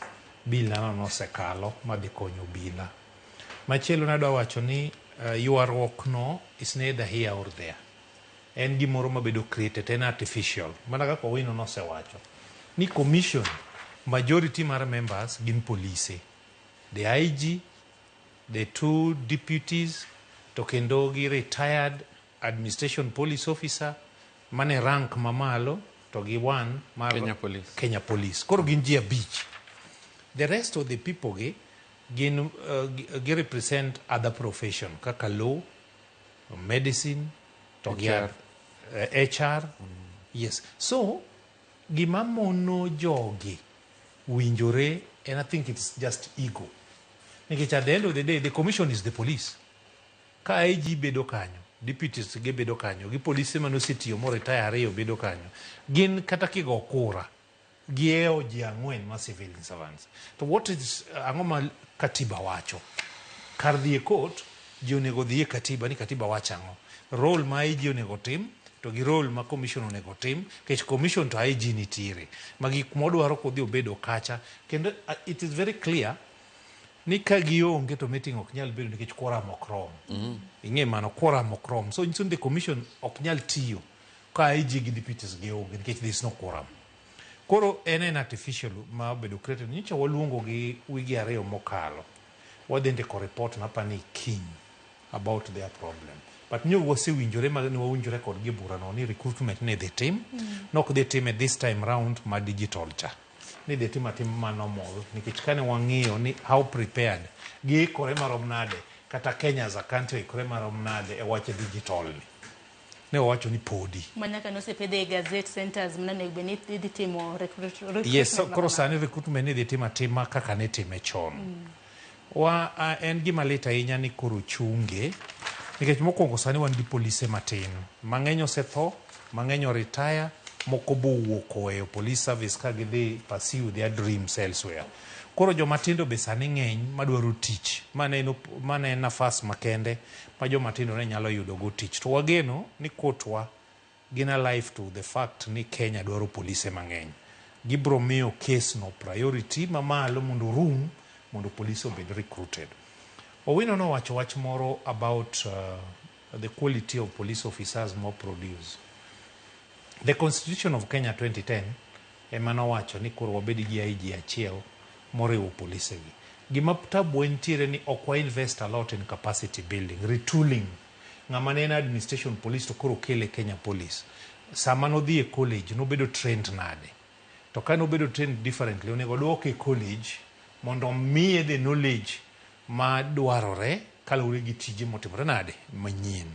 I believe ni kata mondo before ng'ato ket IG kwae or maybe administration police, nyaka duoke school before that. Eko nyalo bedo effective. Otherwise, obro mess the service. I believe ni one kamarach to one move, one progress kamaber. And many a lot of investment on ego team, a retooling, gi training mar officers. Like, remember, Chon, we used to be a force. Sani it is a service. There's a difference. Gear police force, gear police service. Yes.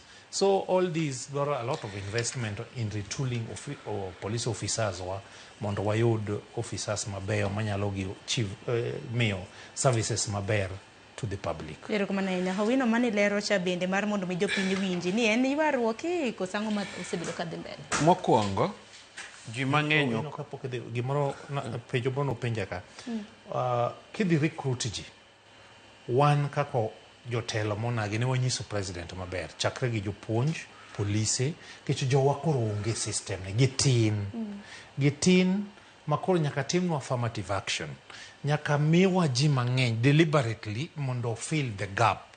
Wadwaro ni nanyiso president ng'am kinyalo manyo clip na kana wuoyo Sony.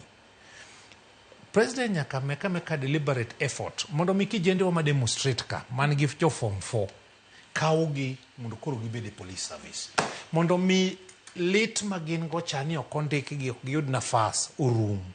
Nitie grube mancha tiyo kaka bunge la wananchi mantie gi kijende mang'eny sama ni miyo athletes gi onego wach ni jo demonstrators ka ji 200 jo bunge la wananchi ji 100 kamano mondo mi absorb gi. Nitie countries moko maka jo saelweny jo mane nie bungu bed absorbed mondo gibede sirikal mondo mi kik gi feel left out, nikech civil war chakore ga ka jomoko feel kaka wan oganda waneno ni owewa oko. Koro aparo ni recruitment ni pod wakwayo the government kod wabro bedo kode mondo mi oganda wa kata kimiyo jokurgoya 50 to wan miwa 200 e sub county ka sub county mondo kijende wa obed absorbed mondo obed gi polise ji mang'eny e police service mana kaka oganda mamoko. Ero kuma nena Owino. Mokwongo ji mang'eny poko understand sheria mar commission to kod police service. Constitution wacho ni the commission shall be responsible for recruitment, deployment, gik machalo kamano, promotions. To kichaki doke the same constitution tiwinjo ko wacho niya, no one shall give IG instructions in regard to deployment, to recruitment. Okni there is a controversy. It was intentional. En intentional nango. Ne ging'eyo ni IG bet a commission. And therefore, deliberations mosetim e commission ema IG dhi timre nadi? Implement. The commission gibro bet to gi agree, gi develop policies to giwacho ni wabro timo recruitment following this procedure. Kata gimiwinjo ka ji wacho ni digital ni. Ji ok understand. Jomoko paro ni digital means ni kise apply to inipa apano luongi ni kori dhi ka police. Kata mana tij jopuonj ji apply digitally, but nyaka appear physically to be interviewed. So kata mana tij police ni ji nyaka ng'eni kati apply to nyaka wang ni bi matim ni physical recruitment. Application ni to ensure ni were you in the list, because nitie joma bro apply, application will be accepted. Tibro biro ninwang'o ka ne giwacho ni minimum D+ cha, tinwang'o ka ng'ani nigi D. So eno bro bedo removed. Ibo nwang'o ka ng'at moro no kokalo kizungu kata Kiswahili midwaro cha, eno bro bedo removed. And then there is a feeling wa jomoko wacho ni policeman ni nyala yier ng'at moro manyadundo marom gi G3. You know, ok practical because teach ka teach nigi the way it is done. A policeman nyaka bed ng'ama ka ng'ato kata goi to can come to your help. Katingio mana international community, katingio mana America, look at their policemen. They don't have ondilo. No, ngi joma nigi energy, and also that forms part of Koro we combine both brain and energy. And this has been there for many years. So can give mokwongo to kata kidhi military and pok winjo hangato ka ji ingilia military, because kata military ji podringo nyaki dhi kata mana prison the same, kata mana KWS the same. Mar police ni I don't know what it is about. Kata cadets be pod ji ringe. You have to because you see nyaka ingene the mom samedi team ni medical test samiringo cha to inwang'o koponi kata in gi gimoro in your system, it will be found. Kata mana hang'at nyalo hang'ano nigi chuma e tiende to kung'eyo. But issues of disability, police mang'eny jomoko yudo accident, ng'at moro wang'e otho ka en e tich, ng'at moro obedo short, mobedo kata paralyzed, ok riembgi. They remain and itiyo kodgi for other duties. But okunyala wuok ni un tij police nudwa dhi ndiko joma nigi disability. No mano koro police nigi both police and nitie civilian. Nitie uniformed police to nitie civilian within the police. Nitie jomedical clerks. So the jomedical kata clerks are so many. So joma nigi disability but nyalo type, nyalo timango indiko gi on the civilian aspect. But the uniformed policeman must be a strong person, must be a person, because we are not lacking people of that stature. But controversy, Maji Keloni, there is a problem between the IG must be the person to lead in the recruitment. But the commission brings in policies, modalities of recruitment, trainings, a number of issues the commission undertakes. They create those baselines Mabrobedo followed. What will happen, the members, the civilians who are in the commission, including the chairman, Gibet Payne, Gi agree. Like, for example, what Masara is talking about, numbers. Give it to Gingeo. Nito Kenya ka, okucha dima gin police. Jolua dima ne police. Jokalanjina dima ne police. Joturukana dima ne police. But what is our population? What is our ratio, even in terms of population? Tirwake system, no, okucha gingenya hinya. Katalango gingenya hinya. Koro wamigi, lakini wamigi matin to wamed joba lawyer ma population giduong to githin wamed gi more numbers for this year, wamed jo luo number mang'eny for this year, but then now next year kendo jomoko gi obiro mang'eny koro wamedo kuyu mang'eny. You see, so that we balance. So maga are some of the things, but Joripo, stop politicizing police, and Joripo, stop treating police kaka watchmen. Police officers are officers of the law. Gin got very huge responsibility in the criminal justice system. Gin get responsibility for securing all of us. Because ngato dwaro no kao the worst child in the family. Ema mondo diobed police. And I heard the way we cow the best child to be a priest. Emo mi ripikedi chaki cow the best child to be a policeman. Sani kepo kagi kepo ni kechinite wach mana Opondo na wach ni kinde mabende koro sani koro wach makamano ntiere doho okwange ni bura makamano buro bedo karumo karango to koro jowa waike ge yo machal nade kepo hango gini midwaro jowa wakau the best. Angi one of my uncles who gave us his only son in police He went, he applied. He came to me and told me, adwaro mondo wuoda odhi e police. Woody Mane na lance janie. The boy had very high marks in primary, over 450. The boy had A plane of 85 points. The boy is electrical and electronic engineer. And I think in 2021, 2022, he applied to join the police. The boy is in the police. He's in the DCI. And he is now in forensic. Because electrical and electronic matters, IT, forensic, because now we have gone so digital. Hacking, so these are the experts. And that expertise, and you see, we don't need one. We need to employ even 100 of them who are experts on such lines. What were fingerprint experts? What were ballistic experts? Jomangiyo weche magbunde. What were handwriting experts? It were a lot of experts. So because you are educated, bring in more advocates in the police. These advocates mukelo in the police. Kagi say to you police katamana 10 years. Ginyalo decide to give ibedo DPP. Gibedo in the because korogi say learn police procedures, gise learn kaka police tiyo. Then koroka gidi katamane prosecution ngato or move from police or dibedo DPP. To obedogi an upper hand moloyo ngamu woka civilian to dibedo DPP. And then the same person kakendo chako tiyo for another 15-20 years to dibedo judge in criminal division. Koro wan gia Kenyan ma was a policeman, was a DPP, is now a criminal, a judge in the criminal division. I hope you are getting that. Wabedogi good experts. Jomakata koponti problem in another country, even in Europe. So they can be called upon to support in investigations. What were experts? Some of these people mwakele police bedovana a ground, not jiteri will remain in police. Kawakelo a lot of experts in terms of even electronic, electrical, mechanical. Magejo mwabro divert to the anti-corruption. Kagine anti-corruption, gise learn investigations, gise learn a few things in the police. Koroka enkacha to an engineer. Kakoro engineer morodu wa kwelendara. Kata en quantity surveyor. So police and an institution requires all experts. Police nemabro mio banks investigators. Police nemabro mio banks forensic experts. Manyalo ensure ni hacking is managed oko kwal pesa we bank. So kikijingi yangi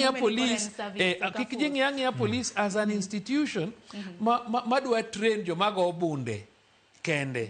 Koranyalo nyiso luo. Bring the best brains. Mondo wabed ahead of everybody. Bring doctors.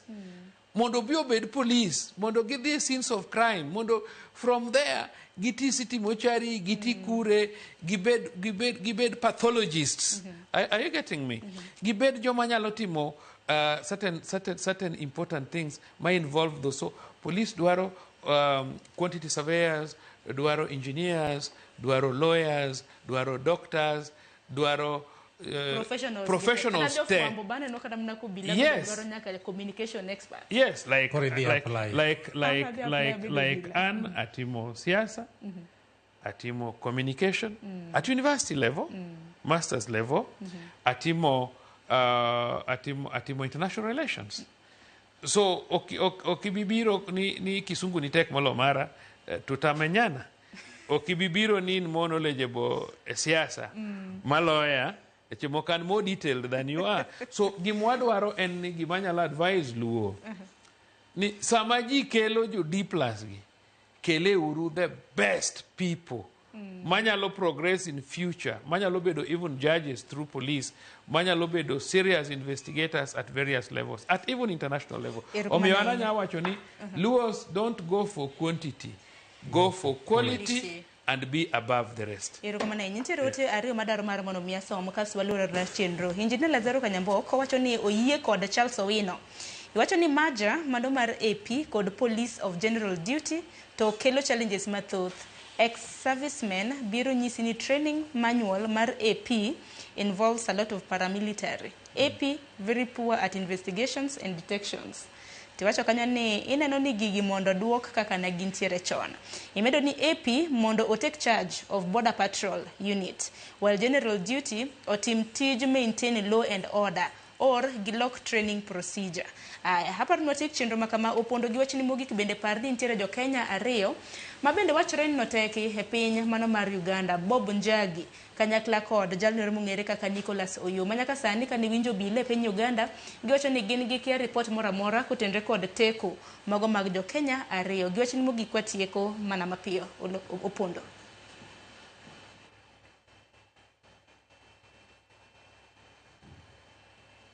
Chal ka gima wach tudruok rach. Opondo bende kinyalo mana winja giwacho ni mogik kotenre kod teko mago mag jo Kenya ariyo, Bob Njagi kanyakla kod Kennedy Oyo.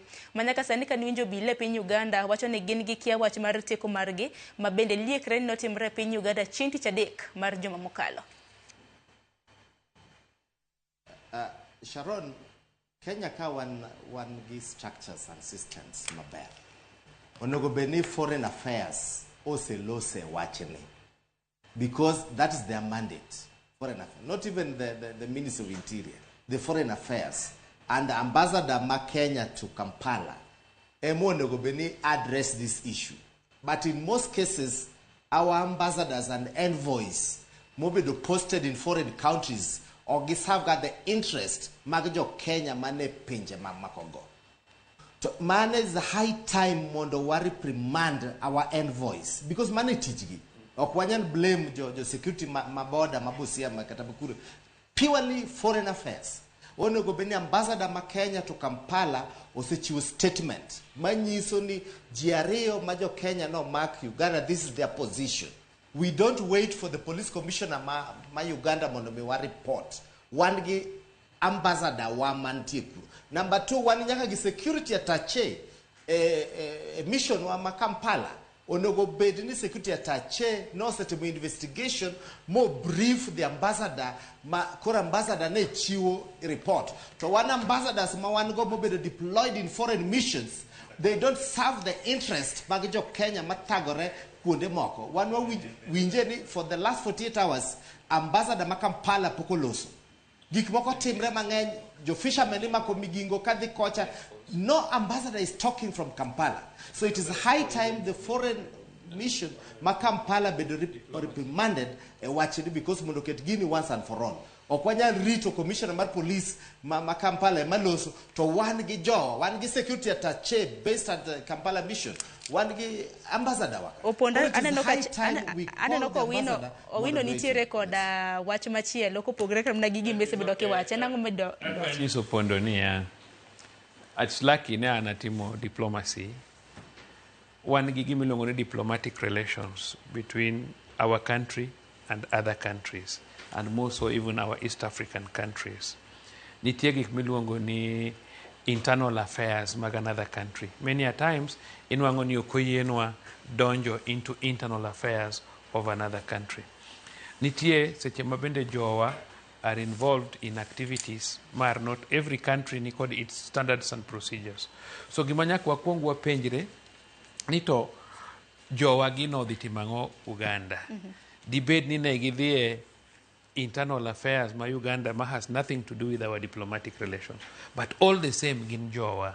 So one gi right mar follow up their cases.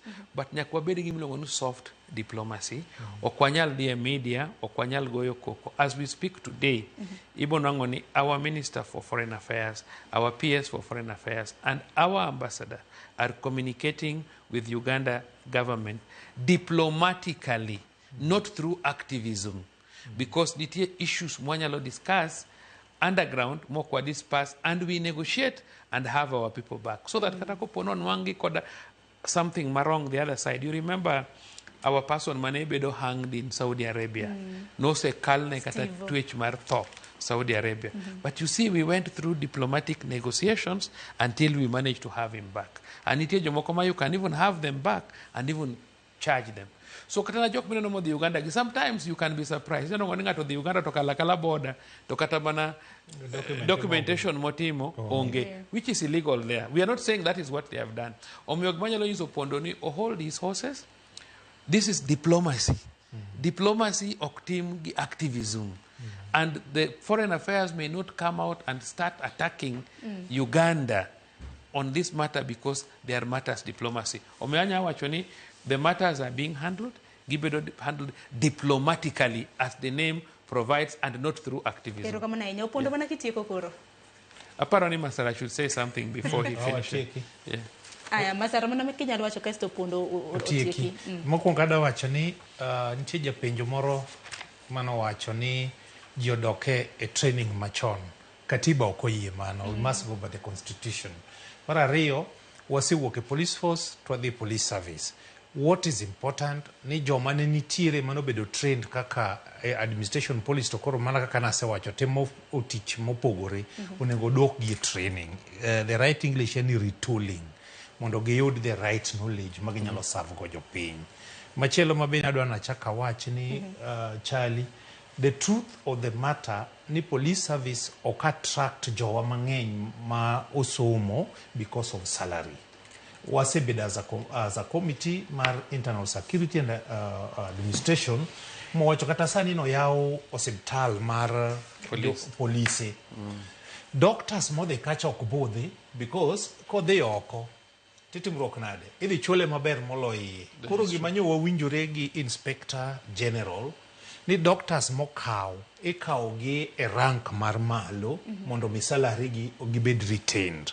Koro there is a need mar National Police Service Commission mondo review through SRC salaries mag professionals madhi ang'owa e National Police Service Commission. That way wabro attract kech ng'ato ok nyal chulo 600,000 per year kobedo daktari kitocha kobedo higni modhuro tidhi tichulo 80,000 to onge kata other sources of income. Adwa request gimoro as a member of the committee. Yes.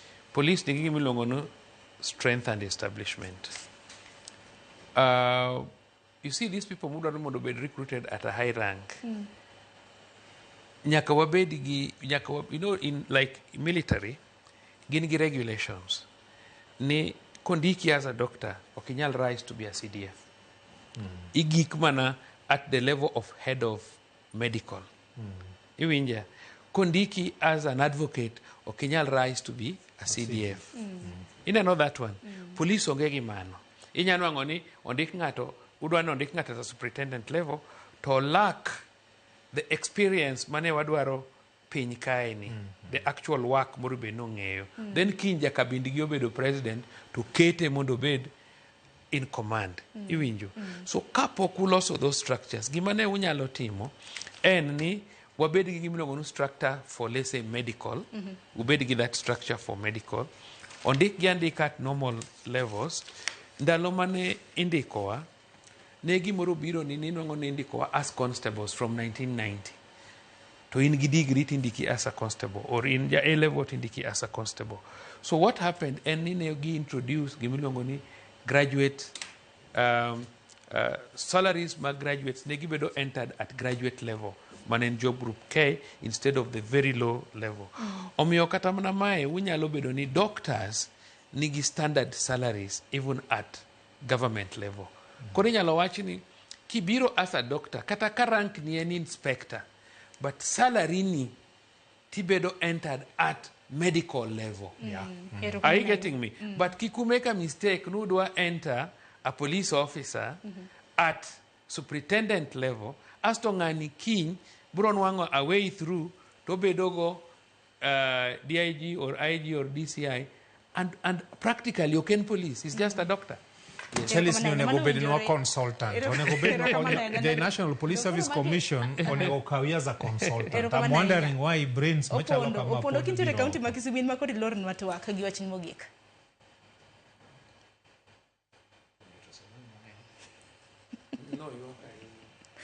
Opondo kinyalo mna winja gi wachin mogik. Ang'e nitiere county makisumo jo Nairobi gi samoro kaka note no Barindas. Jo Nairobi got be wabro yak record gi Nairobi wabiro but one sirkal fruit mobiro mag sirkal jo amondo kaw. Anahero julu. Mana is my parting shot. Any fruit ma sirkal okelo wakaw. And our leaders wasemne uru jo piny kuma olemo go nitiere.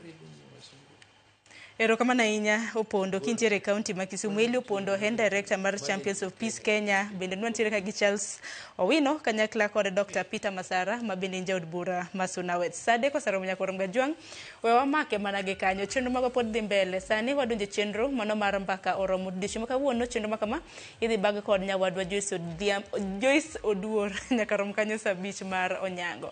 Oritor masani nyinga Sharon Ong'aw.